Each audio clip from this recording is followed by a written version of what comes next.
Guys, let's talk about an easy mode where you can self-boost with multiple consoles without having to buy multiple copies of the game or having multiple PS Plus accounts. Let's go. Let's take a look at the default situation for almost everybody. So you've got a console, your main account with PS Plus, and you install a game on that console, and the license or the key for that game resides with your account. This is the situation for almost everybody. Now let's activate that PlayStation though as our main PS5. We do that in users and accounts, then console sharing and offline play, then enable.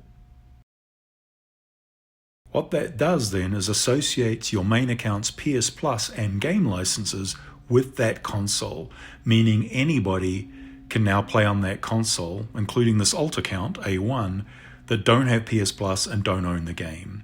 Now let's introduce a second console that your main account can now play on, install games on, and in this case we now have two consoles, two copies of the game, and one PS Plus account. You can go further though. Sony allows you to actually activate both a primary PS5 and a primary PS4 at the same time. So we're now going to activate the second console, a PS4, as our primary PS4.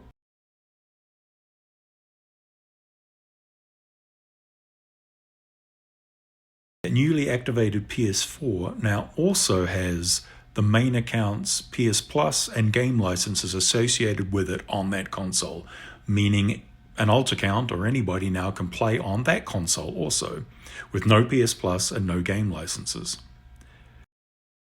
Let's introduce a third console, and again our main account installs the game on that console, and at this point we now have three consoles with one purchased copy of the game, but three copies of the game across all three consoles with one PS Plus account. And that, my friends, is how you self-boost with multiple consoles with one copy of the game and one PS Plus account. That's it, guys. Hope that helped, and I hope that enabled you to boost some games with multiple consoles and not have to go buy multiple copies of the games. Catch you next time.